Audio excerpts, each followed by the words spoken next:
নমস্কাৰ ষষ্ঠীৰ শুভকামনাৰে স্বাগতম জনাইছোঁ নিউজ 18 অসম নৰ্থ ইষ্টৰ প্ৰাইম টাইম 18ৰ মাজলৈ আৰু ষ্টুডিঅ'ত মই প্ৰাঞ্জল প্ৰতিম হাজৰিকা। এতিয়া বিতং খবৰ। ৰাজ্যত আৰম্ভ শাৰদীয় দুৰ্গোৎসৱ। ষষ্ঠীৰ বেদীত দেৱীৰ প্ৰতিমা প্ৰতিষ্ঠা কৰাৰ পিছতেই আৰম্ভ দুৰ্গা পূজাৰ মাংগলিক কাৰ্যসূচী।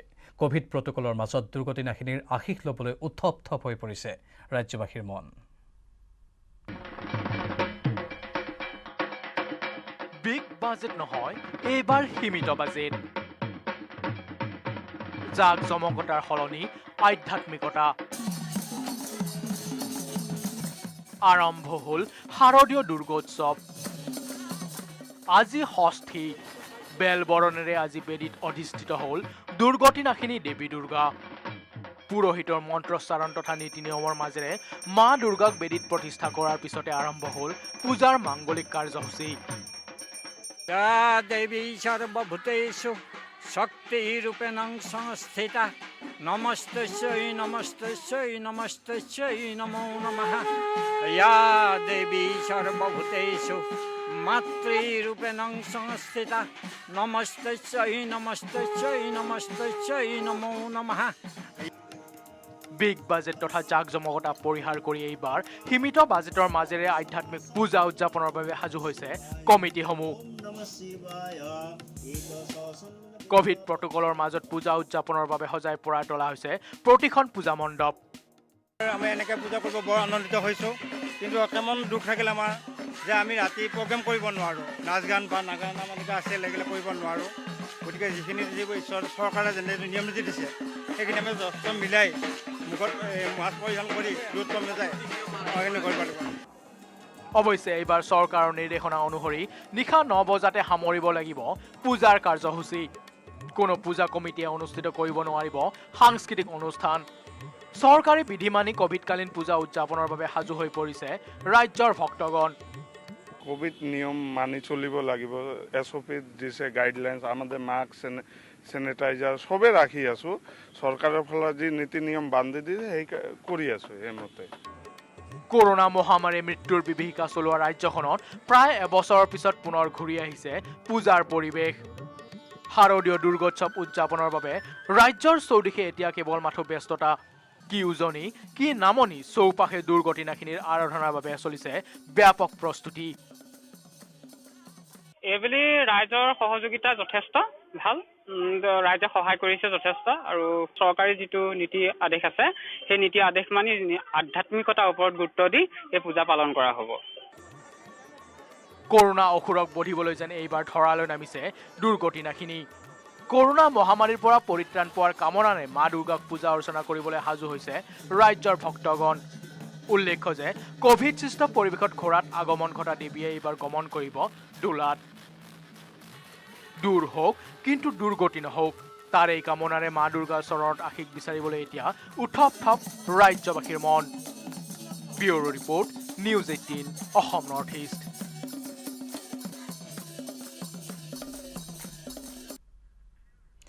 আৰু এতিয়া সময় হৈছে পোনপটীয়া সম্প্ৰচাৰৰ ৰাজ্যৰ বিভিন্ন প্ৰান্তৰ পৰা। গুৱাহাটীকে ধৰি কেইবাটাও প্ৰান্তত আমাৰ সাংবাদিকসকল আছে। পূজা মণ্ডপসমূহত কেনে ভিৰ, লগতে ৰাইজে যিসমূহ নীতি নিয়ম আছে সেইসমূহ পালন কৰিছেনে নাই, সকলো আমি জনাম আপোনালোকক। প্ৰথমে গৈছোঁ আমাৰ সাংবাদিক সঞ্জীৱ লাহনৰ কাষলৈ। লখিমপুৰৰ পৰা তেওঁ কিছু সময়ৰ পাছত থাকিব।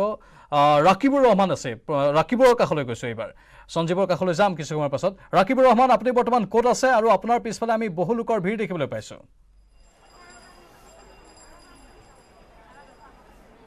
হয় প্ৰাঞ্জল, মই বৰ্তমান উপস্থিত আছোঁ আটাইতকৈ ব্যস্ত ঠাই জনা যায় গুৱাহাটী মহানগৰীৰ ফাঁচী বজাৰ অঞ্চলত। আৰু ফাঁচী বজাৰ অঞ্চলত যিহেতু শাৰদীয় দুৰ্গোৎসৱৰ সময়, গতিকে আজি যিহেতু ষষ্ঠী, গতিকে বিভিন্ন লোক যি গুৱাহাটী মহানগৰীৰ লগতে গুৱাহাটী মহানগৰীৰ সমীপৱৰ্তী অঞ্চলৰ যিসকল লোক আছে তেওঁলোক এই যি দুৰ্গোৎসৱৰ বজাৰ কৰিবলৈ তেওঁলোক ওলাই আহিছে। আৰু দেখা গৈছে যে যিসমূহ ব্যৱসায়িক প্ৰতিষ্ঠান আছে এই ফাঁচী বজাৰ অঞ্চলৰ ব্যৱসায়িক প্ৰতিষ্ঠানসমূহত এই লোকসকলৰ সমাগম ঘটিছে। আৰু বিগত প্ৰায় 2টা বছৰ যিহেতু কোভিডকালীন যিসকল পৰিস্থিতি আছিল আৰু এই পৰিস্থিতিৰ বাবে তেওঁলোকে এই যি তেওঁলোকৰ দুৰ্গোৎসৱৰ পালনৰ ক্ষেত্ৰত তেওঁলোকৰ যথেষ্ট সমস্যাৰ সন্মুখীন হৈছিল। আৰু বৰ্তমান যিহেতু কোভিডৰ শিথিলতা প্ৰদান কৰা হৈছে আৰু শিথিলতাৰ পাছতে তেওঁলোকে এনেদৰে বজাৰলৈ ওলাই আহিছে আৰু নিজৰ যি দুৰ্গোৎসৱৰ বজাৰ সমাৰ তেওঁলোকে কৰি আছে। আৰু মোৰ সতীৰ্থ অঞ্জনে আপোনালোকক দেখাই আছে যিহেতু ফাঁচী বজাৰৰ যি এই মাজৰ চাৰিআলিৰ যিহেতু পৰিৱেশ পূৰ্বে প্ৰায় 1.5 বছৰৰ পাছত এটা বিশেষ পৰিৱেশ। এই পৰিৱেশত দেখা গৈছে যে বিভিন্ন ঠাইৰ লোক আহিছে, বিভিন্ন ঠাইৰ লোক ইয়াত সমবেত হৈছে আৰু তেওঁলোকে যিসমূহ তেওঁলোকৰ দুৰ্গা পূজাৰ বজাৰসমূহ তেওঁলোকে কৰি থকা পৰিলক্ষিত হৈছে আৰু আমি এই যি অঞ্চলত তেওঁলোকৰ বজাৰ কৰিবলৈ অহা কিছু লোকৰ সৈতে তেওঁলোকৰ মন্তব্য জানিবৰ কাৰণে চেষ্টা কৰিম এগৰাকী বাইদেউ আছে আমাৰ সৈতে আমি তেখেতৰ পৰা জানিব চেষ্টা কৰিম বাইদেউ যিহেতু প্ৰথমে আপোনালৈ শাৰদীয় দুৰ্গোৎসৱৰ শুভেচ্ছা জ্ঞাপন কৰিলোঁ আৰু যিহেতু আজি ষষ্ঠী আৰু কৰোণাকালীন পৰিস্থিতিৰ পাছত প্ৰথমবাৰৰ বাবে এনেকুৱা পৰিৱেশ হৈছে কেনেকুৱা অনুভৱ মানে কি লাগিছে সকলোৱে মানে নিয়ম নীতিবোৰ মানি চলিব লাগে যিহেতু কৰোণা চলি আছে এতিয়াও মানে তৃতীয় ঢৌটো আহিব বুলি মানে শংকা এটা হৈ আছে চ' আমি সকলোৱে এটা নীতি নিয়মৰ মাজেৰে পূজা মানে উদযাপন কৰিব লাগে বাছ যিহেতু পৰিৱেশটো কিছু পূৰ্বতে এনেকুৱা পৰিৱেশ নাছিল বৰ্তমান এতিয়া যিহেতু আপুনি দেখিছে এই অঞ্চলটোত যথেষ্ট লোক সমবেত হৈছে এই ক্ষেত্ৰত আপুনি কি ভাবে যে কোভিড বিধিৰ ক্ষেত্ৰত এতিয়াতো আপুনি পূজা বতৰ সকলোৱে ভাবিছে কি আজি এবছৰ পূজাটো মানে ভালদৰে পালন কৰিম বুলি যিহেতু কৰোণাটো অকণমান খাম কাটিছে বেছি নহয় তথাপিও মানে মানুহে অকণমান ভয়টো মানে এৰি ওলাই আহিছে বজাৰলৈ যে অকণমান পূজাৰ বজাৰ কৰিব নিজৰ পৰিয়ালক মানে অলপ আনন্দ দিব দুৰ্গা মাৰ পৰা আশীৰ্বাদ ল'ব সেইটোৱে আৰু সেইকাৰণে ওলাই আহিছে ধন্যবাদ জ্ঞাপন কৰিছিলোঁ প্ৰাঞ্জল এয়া আছিল এগৰাকী মহিলা তেওঁ বজাৰ কৰিবলৈ আহিছিল আৰু আন বিভিন্ন লোক আছে তেওঁলোকৰ পৰা আমি জানিবৰ কাৰণে চেষ্টা কৰিম তেওঁলোকে বজাৰ কৰি থকা পৰিলক্ষিত হৈছে ব্যৱসায়িক প্ৰতিষ্ঠানৰ বাইদেউ শাৰদীয় দুৰ্গোৎসৱৰ শুভেচ্ছা জ্ঞাপন কৰিলোঁ ধন্যবাদ আপোনালোকলৈও থাকিল কি ক'ম আৰু ক'ভিড পৰিস্থিতিত এইখিনি পাই ভালেই লাগিছে অকণমান মানে ওলাব পাৰিছোঁ পূজা বুলি বিগত বৰ্ষতকৈ এইবাৰ অকণমান ভাল লাগিছে আগৰবাৰতো একোৱেই কি নহ'ল দিয়কচোন কিন্তু এইবাৰ এইখিনি দি ভাল লাগিছে আৰু এইখিনি কৰিব পাই আপোনাৰ জীয়ৰী আছে কেনেকুৱা অনুভৱ হৈছে পূজাক লৈ এইবাৰ কম বাৰু এক্সাইটমেণ্টটো অলপমান আমাৰ এই এনে আগৰ বছৰবোৰতকৈ বহুত কম এইবাৰ পূজাত মানুহ কম হ'ব এইবাৰ সেয়াই আৰু ধন্যবাদ জ্ঞাপন কৰিছোঁ আমি দুজনৰ মন্তব্য জানিবৰ কাৰণে চেষ্টা কৰিলোঁ আমাৰ সৈতে আন এজন লোক আছে তেখেতৰ পৰা জানিব চেষ্টা কৰিম যিহেতু পূজাৰ বতৰ সুদীৰ্ঘ ডেৰটা বছৰৰ পাছত আপোনালোকে পূজাৰ কাৰণে বজাৰ কৰিবলৈ আহিছে ষষ্ঠী কি ক'ব সঁচাকৈ মানে অসমবাসীৰ লগতে ভাৰতবাসীৰ বৰ আনন্দৰ দিন এইকেইটা কাৰণ মানুহৰ যিটো কৰোণাৰ প্ৰতি যিটো ভয় সেইটো কিছু পৰিমাণে কমিছে আৰু লগতে চৰকাৰকো ধন্যবাদ দিম যে তেওঁলোকে এইবাৰ যিটো ব্যৱস্থা লৈছে কৰোণাৰ ক্ষেত্ৰত যে ষ্টেপ বাই ষ্টেপ তেওঁলোকে বজাৰসমূহ বা অফিচ কাছাৰী খোলাৰ এটা ব্যৱস্থা কৰিছে একেলগে যদি গোটেই বস্তুটো খুলি দিলে হয় তেতিয়া কিন্তু কৰোণাৰ প্ৰকোপটো আমি যিধৰণে আশা কৰিছিলোঁ তাতকৈ আকৌ বেছি বৃদ্ধি পালে হয় কিন্তু মই ভাবিছোঁ চৰকাৰৰ যিটো ব্যৱস্থা এই ব্যৱস্থাটো নিশ্চয় মানুহক এইবাৰ কৰোণাৰ প্ৰতি কিছু আতংকিত হোৱাৰ ক্ষেত্ৰতো বাধা দিছে আৰু মানুহক পূজা পাতাল বা অন্যান্য সাংস্কৃতিক অনুষ্ঠানসমূহ উদযাপন কৰাৰ কাৰণে এটা সুযোগ দিছে চৰকাৰৰ ব্যৱস্থাটোৰ বাবে মই চৰকাৰকো ধন্যবাদ জনাইছোঁ আৰু লগতে আমাৰ যি ৰাইজ তেওঁলোকক মই দুৰ্গা পূজাৰ শুভেচ্ছাও জনাইছোঁ আৰু এই কথাটো তেওঁলোকক মই অনুৰোধ জনাম মিডিয়াৰ যোগেদি যাতে তেওঁলোকে ক'ভিড প্ৰট'কল মেইনটেইন কৰি দুৰ্গা পূজা বা আন অনুষ্ঠানসমূহ উদযাপন কৰে লগতে ভৱিষ্যতে যাতে কৰোণাৰ বৃদ্ধি নহয় তাৰ প্ৰতি সজাগতা সৃষ্টি কৰিব পাৰে ধন্যবাদ জ্ঞাপন কৰিছোঁ প্ৰাঞ্জল এই আছিল এজন লোক যিহেতু তেওঁ বজাৰ কৰিবলৈ আহিছে দুৰ্গা পূজাৰ পৰিৱেশ ষষ্ঠী উপলক্ষে আৰু ক'ব লাগিব যে গুৰুত্বপূৰ্ণ কথা তেওঁলোকে এটা উল্লেখ কৰিছে যে যিহেতু ক'ভিডৰ যি সন্ত্ৰাস এতিয়াও মাৰ যোৱা নাই আৰু আমাৰ মাজৰ পৰা এতিয়াও ক'ভিড আঁতৰি যোৱা নাই গতিকে এই ক্ষেত্ৰত ৰাইজে কিছু নিজৰ সচেতনতা বৃদ্ধি কৰিব লাগিব আৰু যিহেতু তেওঁলোকে বজাৰ কৰিবলৈ আহিছে আৰু দুৰ্গা পূজাৰ পৰিৱেশত তেওঁলোকে যিহেতু উৎসৱ এই ক্ষেত্ৰত ৰাইজসকল যিহেতু সমজুৱাকৈ তেওঁলোকৰ পৰিয়াল পৰিজনৰ সৈতে তেওঁলোকে দুৰ্গা পূজাৰ উপলক্ষে ওলাই আহে তেওঁলোকে এই ক্ষেত্ৰত কিছু ক্ষেত্ৰত তেওঁলোকে সচেতনতা ল'ব লাগিব আৰু আমি ভিতৰলৈ যাব চেষ্টা কৰিম ব্যৱসায়িক প্ৰতিষ্ঠানসমূহৰ ভিতৰত বজাৰ কৰি আছে আৰু আমি ব্যৱসায়িক প্ৰতিষ্ঠানসমূহৰ গৰাকীও আছে বা অন্যান্য কৰ্মচাৰীসকল আছে তেওঁলোকৰ পৰা জানিব চেষ্টা কৰিম দাদা দুৰ্গা পূজাৰ শুভেচ্ছা জ্ঞাপন কৰিলোঁ আৰু যিহেতু কৰোণাৰ পাছতে এনেকুৱা এটা পৰিৱেশ হৈছে দুৰ্গা পূজাৰ কি ক'ব মানুহৰ সমাগমত মানে আপোনাৰ যোৱা বছৰৰ তুলনাত এইবাৰ ভালেই মানুহবিলাক ওলাইছে বজাৰ পাতিও হৈ আছে আৰু আমাৰো মানে কি হৈছে যোৱা বছৰতকৈ মানে যদিও ভাল হৈছে সিমান এটা হোৱা নাই আৰু এই তেখেতে উল্লেখ কৰিছে যিহেতু দুৰ্গা পূজাৰ পৰিৱেশত তেওঁলোকে যিহেতু বিগত বৰ্ষৰ যি তেওঁলোকে ক'ভিডৰ বাবে তেওঁলোকৰ সমস্যাৰ যথেষ্ট সন্মুখীন হৈছিল আৰু আন ইয়াত লোকসকল আছে উপস্থিত আছে তেওঁলোকে বজাৰ কৰি থকা পৰিলক্ষিত হৈছে মই জানিব চেষ্টা কৰিম কেনেকুৱা ধৰণৰ তেওঁলোকৰ অনুভৱ বাইদেউ দুৰ্গা পূজাৰ শুভেচ্ছা জ্ঞাপন কৰিলোঁ আৰু যিহেতু দুৰ্গা পূজাৰ পৰিৱেশ কি ক'ব নিউজ 18 অসমৰ দৰ্শক মই আৰু কি ক'ম দুৰ্গা পূজাৰ যিহেতু কোভিডৰ এতিয়া পাছত এটা পৰিৱেশৰ অন্তত আপোনালোকৰ এতিয়া দুৰ্গা পূজাৰ যিটো উৎসৱ পাইছে গতিকে কেনেকুৱা নিশ্চয়কৈ তেওঁ উল্লেখ কৰিছে যে দুৰ্গা পূজাৰ বজাৰ কৰিবলৈ আহিছে আৰু ব্যস্ত হৈ আছে আমি বুজি পাইছোঁ সকলোৱে ব্যস্ত হৈ আছে আৰু বহুতে হয়তো কেমেৰাৰ সন্মুখত আহিবলৈ লাজো কৰে তেনে এক পৰিৱেশ হয়তো হৈছে যি কি নহওক কিন্তু সামগ্ৰিক পৰিৱেশ আমি দেখিবলৈ পালোঁ ৰাজ্যৰ বিভিন্ন প্ৰান্তৰ বিশেষকৈ এয়া ফাঁচী বজাৰ আৰু পূৰ্বৰ বাতৰি আমাৰ আন কেইগৰাকীমান সাংবাদিকেও বিভিন্ন প্ৰান্তৰ পৰিৱেশ দেখুৱাইছিল আৰু এতিয়া আমাৰ প্ৰাইম টাইম 18ত ফাঁচী বজাৰৰ ভিৰ বা ব্যস্ততাপূৰ্ণ পৰিৱেশ আপোনালোকে দেখিবলৈ পাইছে আজিও বহু লোকে বজাৰ কৰি আছে নিজৰ আপোনজনলৈ বা নিজলৈ এনেধৰণে পৰিৱেশসমূহ আপোনালোকে দেখি থাকিব ক'ত কি কি কাৰ্যসূচী আয়োজন কৰা হৈছে পূজা মণ্ডপসমূহৰ আধ্যাত্মিকতাৰে ভৰা পৰিৱেশো আপোনালোকে পোনপটীয়া সম্প্ৰচাৰত কেৱল নিউজ 18 অসম নৰ্থ ইষ্টত দেখা পাব ধন্যবাদ জনাইছোঁ ৰাকিবুৰ এইখিনি তথ্যৰ বাবে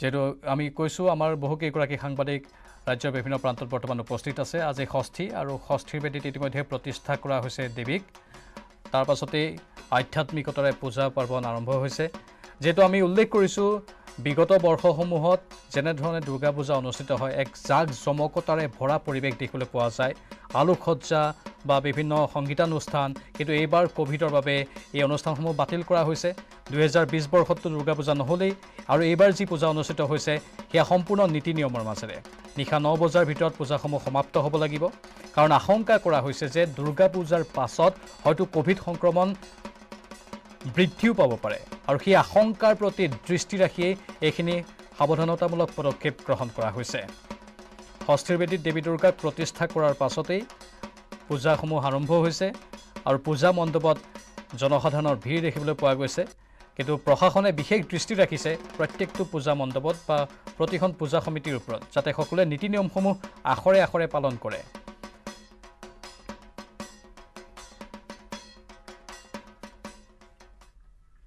পৰৱৰ্তী বাতৰি কোন কোন আমোলা বিষয়া উপস্থিত আছিল 1 অক্টোবৰত তাজ বিমানতাত অনুষ্ঠিত নৈশ পাৰ্টিত অচিৰেই জেৰাৰ সন্মুখীন হ'ব নেকি ব্যৱসায়ীকে ধৰি বহু ভিআইপি আৰক্ষীৰ হাতত পৰিছে নৈশ পাৰ্টিৰ চিচিটিভি ভিজুৱেল অচিৰেই জেৰাৰ সন্মুখীন হ'ব ব্যৱসায়ী পংকজ সাধনীধৰ 9 বজালৈ অনুমতি লৈ কিয় ভিভান্তাত মাজনিশালৈ কৰিছিল পাৰ্টি কোন কোন আমোলা বিষয়া উপস্থিত আছিল পাৰ্টিত 1 অক্টোবৰৰ নিশা পাৰ্টিৰ চিচিটিভি ভিজুৱেল আৰক্ষীৰ হাতত নিশা সুৰাৰ ৰাগীত মাতাল হৈ ৰাজপথত 9জনকৈ লোকক মহতিয়াই গ্ৰেপ্তাৰ হোৱা ৰাজকন্যা বৰুৱাৰ এতিয়া নতুন ঠিকনা কেন্দ্ৰীয় কাৰাগাৰৰ বন্ধ কোঠৰী একেদৰে এইগৰাকী অভিযুক্ত ৰাজকন্যাক ৰক্ষণাবেক্ষণ দিয়াৰ অভিযোগত 3টাকৈ দিন আৰক্ষীৰ জেৰাৰ সন্মুখীন হোৱাৰ পিছত দেওবাৰে গ্ৰেপ্তাৰ কৰা হ'ল চিকিৎসক নৱনীল বৰুৱাক অৱশ্যে গ্ৰেপ্তাৰৰ পিছতে নিশাই জামিনত মুকলি কৰি দিয়া হয় চিকিৎসকগৰাকীক পিছে এই সকলো ঘটনাৰ অভিকেন্দ্ৰ হোটেল ভিভান্তাৰ কৰ্তৃপক্ষক আজিলৈ থানালৈ মাতি অনাৰ সাহস নকৰিলে দিছপুৰ আৰক্ষীয়ে কেৱল চিচিটিভি ভিজুৱেল দিয়েই সাৰি যাব নেকি ভিভান্তা কাৰণ প্ৰতিষ্ঠিত ব্যৱসায়ী পংকজ সাধনীদাৰে সন্তানৰ জন্মদিনৰ পাৰ্টিৰ বাবে হোটেল তাজত নিশা 9 বজালৈ অনুমতি লৈছিল প্ৰশাসনৰ পাৰ্টিৰ সমস্ত ইভেণ্টৰ দায়িত্ব 50,000 টকাত লৈছিল ৰাজকন্যাই কিন্তু অভিযোগ মতে 9 বজালৈকে অনুমতি লৈ নিশা 11:40 চলিছিল পাৰ্টি সামৰি ব্যৱসায়ী পংকজ সাধনীদাৰে তেওঁৰ পৰিয়াল আৰু কেইজনমান বন্ধুৱে নিশাটো কটাইছিল হোটেল তাজত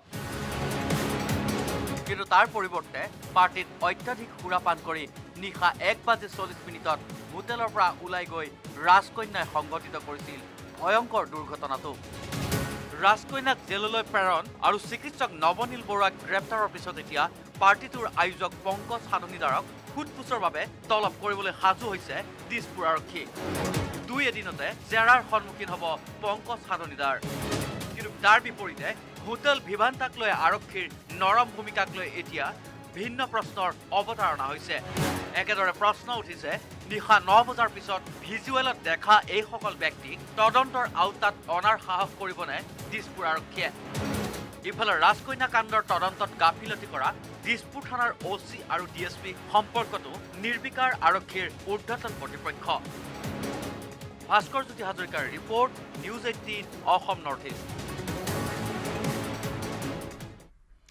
ধাৰাবাহিক গতিত আমি খবৰসমূহ জনাই থাকিম, কিন্তু এইখিনিতে সময় হৈছে চমু বাণিজ্যিক বিৰতিৰ। অৰ্থনীতিৰ নোবেল ঘোষণা কৰিলে ছুইডিছ একাডেমীয়ে। অৰ্থনীতিৰ ক্ষেত্ৰত আগবঢ়োৱা অৱদানৰ বাবে বিশ্বৰ 3জন অৰ্থনীতিবিদলৈ আগবঢ়োৱা হৈছে অৰ্থনীতিৰ নোবেল বঁটা।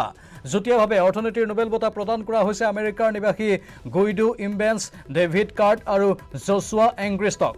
বিশ্ব অৰ্থনীতিক লৈ কেইবাটাও বিষয়ৰ ওপৰত কৰা গৱেষণাৰ বাবে আগবঢ়োৱা হৈছে অৰ্থনীতিৰ নোবেল বঁটা।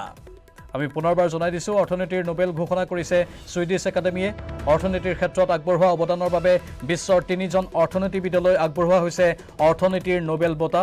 যুটীয়াভাৱে অৰ্থনীতিৰ নোবেল বঁটা প্ৰদান কৰা হৈছে আমেৰিকাৰ নিবাসী গুইডো ইমবেন্স, ডেভিড কাৰ্ট আৰু জছুৱা এংগ্ৰিষ্টক। বিশ্ব অৰ্থনীতিক লৈ কেইবাটাও বিষয়ৰ ওপৰত কৰা গৱেষণাৰ বাবে আগবঢ়োৱা হৈছে অৰ্থনীতিৰ নোবেল বঁটা।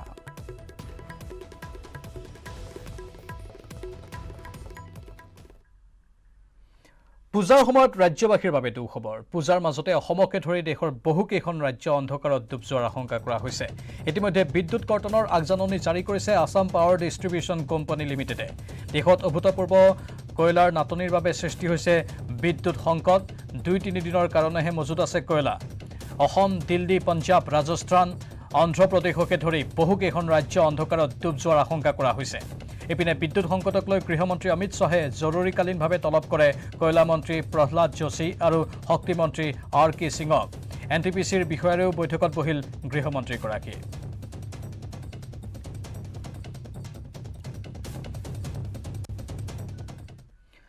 ধনৰ লালসাত নিজ কন্যাক বিক্ৰী কৰিলে এজন পাষাণ হৃদয়ৰ পিতৃয়ে। অৰুণাচল প্ৰদেশত নিজ কন্যাক 1 লাখ টকাত বিক্ৰী কৰিলে লখিমপুৰৰ এজন লোকে। কেৱল ইমানেই নহয়, পত্নীক দিছিল 3 তালাক। এজন পাষাণ হৃদয়ৰ পিতৃ, ধনৰ লালসাত নিজ কন্যাক বিক্ৰী, 1 লাখ টকাত বিক্ৰী অৰুণাচলত, পত্নীক 3 তালাক। এই অমানৱীয় আৰু আইন বিৰোধী কাৰ্য সংঘটিত হৈছে এইখন অসমতে। লখিমপুৰত জনৈক আলী উপাধিধাৰী পাষাণ হৃদয়ৰ পিতৃয়ে এজন বন্ধুৰ সহযোগত অৰুণাচলত বিক্ৰী কৰে নিজৰে কন্যাক। অৰুণাচল নাহৰলগুনৰ পাপুহিলৰ এক সম্ভ্ৰান্ত পৰিয়ালক বিক্ৰী কৰা 7 বছৰীয়া শিশুটিক উদ্ধাৰ কৰে আৰক্ষীয়ে। বাচ্চাটোতো আমাৰ লগত আছিলে, তাৰ পৰা ইয়াত আনিলে, তাৰ দাদীয়েকে আনিলে, ইয়াৰ পৰা লৈ গ'ল অৰুণাচল, লৈ পেলাই বোলে বিক্ৰী কৰিলে। তাৰ মানুহে কৈছে 1 লাখ টকাত বোলে বিক্ৰী কৰিছে। মই গম নাপাওঁ। উচ্চতম ন্যায়ালয়ৰ নিৰ্দেশকো অমান্য কৰি এই নৰাধমে পত্নীক দিছিল 3 তালাক। 3 তালাক দি পিতৃগৃহলৈ খেদি পঠোৱাৰ পাছতেই নিজ সন্তানক বিক্ৰী কৰে অৰুণাচলত। হৈছিলে 2 মাহমান আগত মোক মানে মদ চদ খাই পেলাই তালাক দিছিলে। সেইকাৰণে মানে আমাৰ হেৰিত মানে সেইবিলাক মানে ধৰিলে যে সমাজত, পাছত মই মানে ঘৰত গুচি গৈছিলোঁ। এতিয়া তাৰ জীয়েকক বিক্ৰী কৰিছে। এতিয়া তাৰ মানে শাস্তিটো লাগে, আৰু তাৰ লগত বোলে মানুহ আছে, আৰু সেইটো মানুহৰ শাস্তি লাগে। আমি এতিয়া সেইটো বিচাৰিছোঁ। নিজৰ সন্তান বিক্ৰী কৰা আৰু পত্নীক 3 তালাকৰ দৰে কুপ্ৰথাক প্ৰশ্ৰয় দিয়া এইজন অপৰাধীক উপযুক্ত শাস্তি প্ৰদানৰ বাবে দাবী জনাইছে সচেতন মহলে। নিজৰ পিতৃয়ে নিজৰ সন্তানক মানে পইচাৰ বাবে বিক্ৰী কৰাটো, এইটোতো ইয়াৰ সমান আৰু অমানৱীয় দৃষ্টান্ত হ'ব নোৱাৰে। আইনে দৃষ্টান্তমূলক তদন্ত কৰি দৃষ্টান্তমূলক শাস্তি প্ৰদান কৰিব লাগে।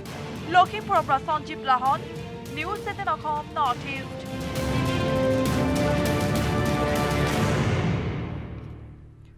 উত্তৰ প্ৰদেশত গণতান্ত্ৰিক আন্দোলনকাৰী কৃষকৰ ওপৰেৰে গাড়ী চলাই 4গৰাকী নিৰীহ কৃষকক হত্যা কৰা বিজেপি চৰকাৰৰ কেন্দ্ৰীয় গৃহ ৰাজ্যমন্ত্ৰী অজয় মিশ্ৰ তেনীৰ পুত্ৰসহ সকলো অপৰাধীক কঠোৰ দৃষ্টান্তমূলক শাস্তি প্ৰদান আৰু মন্ত্ৰী অজয় মিশ্ৰ তেনীক মন্ত্ৰীসভাৰ পৰা বৰ্খাস্ত কৰাৰ দাবীত অসম প্ৰদেশ কংগ্ৰেছ কমিটিয়ে আজি মৌনব্ৰত কাৰ্যসূচী পালন কৰে। এই প্ৰতিবাদত প্ৰদেশ কংগ্ৰেছৰ সভাপতি ভূপেন বৰা, বিৰোধী দলপতি দেৱব্ৰত শইকীয়া, কাৰ্যকৰী সভাপতি জাকিৰ হুছেইন সিকদাৰ, সাংসদ প্ৰদ্যুৎ বৰদলৈ আৰু বিধায়ক ভৰত নৰহ উপস্থিত থাকে। এতিয়া অজয় মিশ্ৰ তেনী আৰু তেওঁৰ পুত্ৰৰ উচতনিতে তেওঁলোকৰ নেতৃত্বতে লখিমপুৰ খেৰি ঘটনাটো হৈছে। কিন্তু দুয়োখন চৰকাৰে, মোদী ডাঙৰীয়াই অজয় মিশ্ৰ তেনীক লগে লগে বৰ্খাস্ত কৰিব লাগে। বৰ্খাস্ত কৰাটো উচিত আছিলে, কিন্তু বৰ্খাস্ত কৰা নাই। তেওঁৰ পুত্ৰৰ নেতৃত্বত যিটো হৈছে তাতো UP গভৰ্ণমেণ্টে সদায় ৰক্ষণাবেক্ষণ দি আহিছে। উপায় নাপাই পেলাই তেওঁ এতিয়া হয়তো নিজে চাৰেণ্ডাৰ কৰাৰ কাৰণে হয়তো জেললৈ পঠিয়াইছে।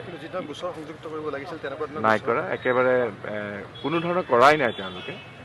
গতিকে সেইকাৰণে ইয়াৰ প্ৰতিবাদত কংগ্ৰেছ দলে আমাৰ চাৰিওফালে আজি গোটেই ভাৰতবৰ্ষৰ ৰাজ্যবিলাকৰ ৰাজধানীবিলাকত এনেধৰণে প্ৰতিবাদ কৰিছে, মৌনব্ৰত ধাৰণ কৰিছে আৰু সোঁৱৰাই দিব খুজিছে যে এয়া আমি কেতিয়াও হ'বলৈ নিদিওঁ। সংবিধানখনক ৰক্ষা কৰাটো আমাৰ সকলোৰে দায়িত্ব আৰু সেই দায়িত্ব কংগ্ৰেছ দলে পালন কৰিব। জম্মু কাশ্মীৰত সন্ত্ৰাসবাদীৰে সংঘৰ্ষত শ্বহীদ হ'ল 5জনকৈ জোৱান। জম্মু কাশ্মীৰৰ পুঞ্চ ছেক্টৰত এই সংঘৰ্ষ সংঘটিত হয়। এজন সুবেদাৰকে ধৰি 5 নিৰাপত্তাৰক্ষী শ্বহীদ হৈছে। সন্ত্ৰাসবাদীৰে সংঘৰ্ষ অব্যাহত আছে। আমি আকৌ এবাৰ জনাইছোঁ, কিছুদিনৰ বিৰতিৰ মূৰত পুনৰ জম্মু কাশ্মীৰ উত্তপ্ত হৈ পৰিছে। সন্ত্ৰাসবাদীৰে সংঘৰ্ষৰ খবৰ। 5 জোৱান শ্বহীদ হৈছে এই সংঘৰ্ষত। জম্মু কাশ্মীৰৰ পুঞ্চ ছেক্টৰত এই সংঘৰ্ষ হয়।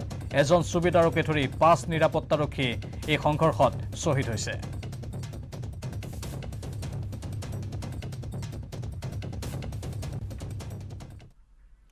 ধাৰাবাহিক গতিত প্ৰাইম টাইম 18 আমি জনাই থাকিম, কিন্তু এইখিনিতে পুনৰ সময় হৈছে চমু বাণিজ্যিক বিৰতিৰ। মই ব্যৱহাৰ কৰোঁ আটাইতকৈ